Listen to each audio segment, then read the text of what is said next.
Assalamualaikum warahmatullahi wabarakatuh.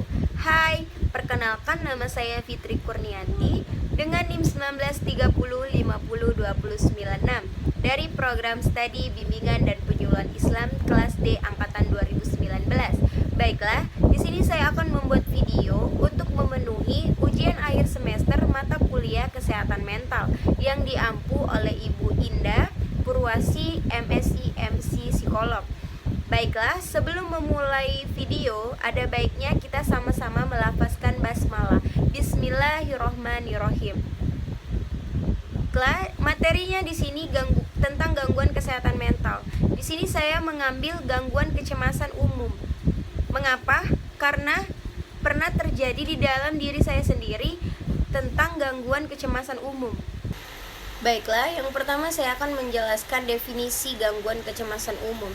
Gangguan kecemasan umum adalah munculnya rasa cemas atau khawatir yang berlebihan dan tidak terkendali terhadap berbagai hal dan kondisi. Kondisi ini akan mengganggu aktivitas sehari-hari penderitanya. Rasa cemas adalah hal yang sangat wajar, terutama jika ada tekanan atau kondisi tertentu. Namun, jika rasa cemas dan khawatir menjadi tidak terkendali, berlebihan, bahkan sampai mengganggu aktivitas sehari-hari, maka bisa jadi ini merupakan tanda Anda sedang mengalami gangguan kecemasan umum.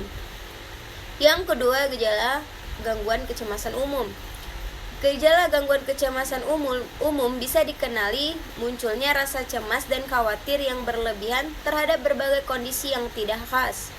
Munculnya pikiran yang berlebihan tentang rencana dan solusi untuk setiap kemungkinan terburuk yang belum tentu muncul. Mudah merasa tersinggung, gelisah, gugup, dan tersudut. Ragu-ragu, takut, dan sulit untuk mengambil suatu keputusan dan sulit untuk berkonsentrasi. Gangguan kecemasan umum juga dapat menimbulkan gejala fisik, seperti selalu merasa lelah, mengalami gangguan tidur, sakit kepala, gemetar, keringat berlebihan, dan mual, bahkan sampai sakit perut serta diare yang berulang.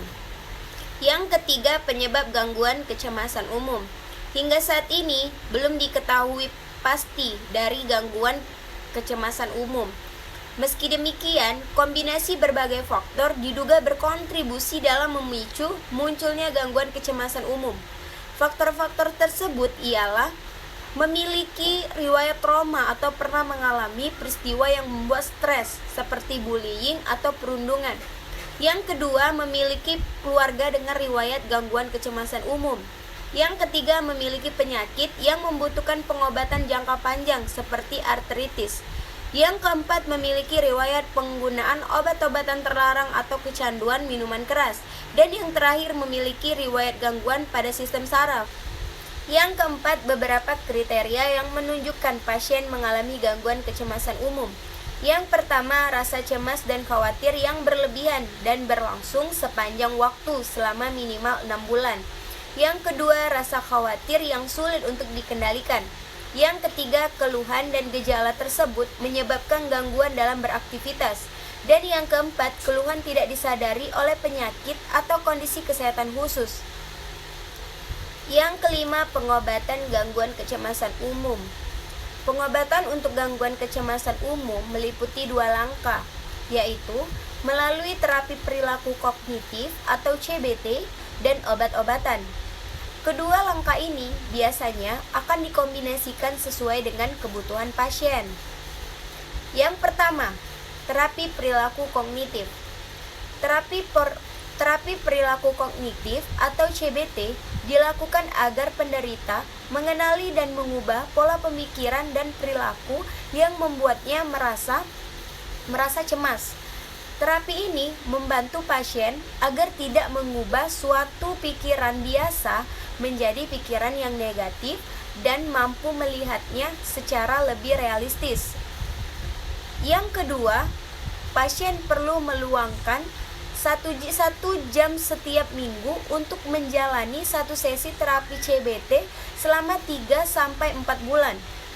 Pada saat sesi terapi CBT, psikiater atau psikolog juga akan mengajarkan teknik relaksasi agar pasien mampu lebih tenang saat menghadapi situasi yang bisa memicu munculnya rasa cemas. Yang kedua, penggunaan obat-obatan.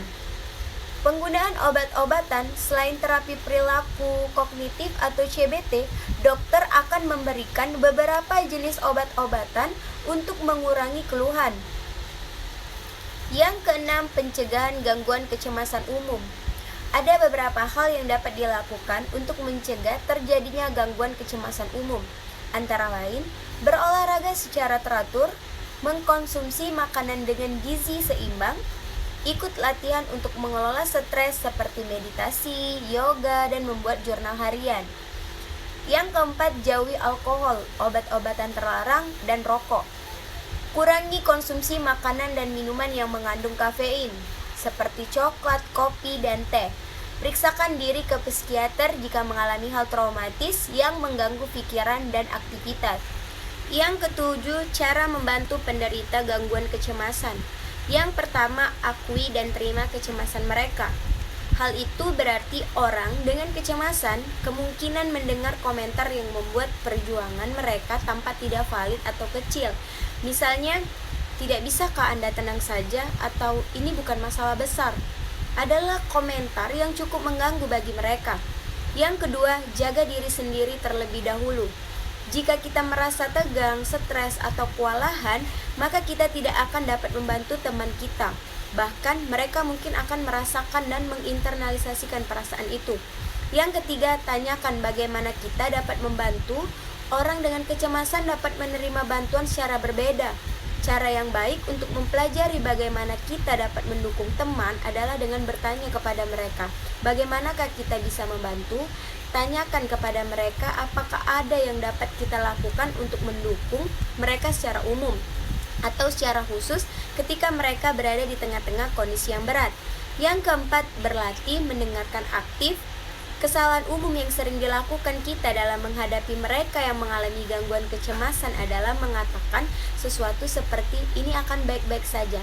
Cobalah hanya mendengarkan, menjadi pendengar yang aktif dan tidak menghakimi, dan dapat membantu menciptakan ruang bagi seseorang yang gelisah dan membantu mereka merasa divalidasi.